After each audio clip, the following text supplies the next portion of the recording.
సర్వలోక మానవులందరి కొరకు తన పరిశుద్ధ పావన రక్తాన్ని సిలువలోన చిందించాడు, రక్తాన్ని దారపోశాడు, ప్రాణాన్ని పణముగా పెట్టాడు, మనల్ని తన రక్తము చేత కొనుక్కున్నాడు. ఆ పావనమూర్తి యొక్క మమకారం, ఆ పావనమూర్తి యొక్క ప్రేమ, ఆ పావనమూర్తి యొక్క ఉద్దేశాన్ని గ్రహించగలుగుతున్నావా? నువ్వు వ్యభిచారం చేస్తా ఉన్నప్పుడు, నేను చేస్తున్న వ్యభిచారం ఎవరు చూడటం లేదు అని ఈ రోజున సంతోషపడి సంబరం చేసుకుంటున్నావేమో. దేవుని బిడ్డ, వాక్యం చెప్తుంది, ఒకడు తన వడిలో అగ్ని ఉంచుకుంటే వాని వస్త్రాలు కాలకపోతాయా? ఒకడి నిప్పుల మీద నడిస్తే వాని పాదాలు కమలకపోతాయా?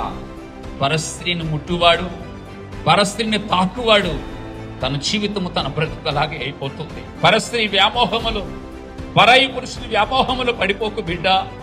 నా దేవుడు నేను ఎంత ప్రేమిస్తున్నాడో తెలుసా? నీ కొరకై ఈ లోకములో మనుషుల శరీరాన్ని ధరించుకున్నాడు.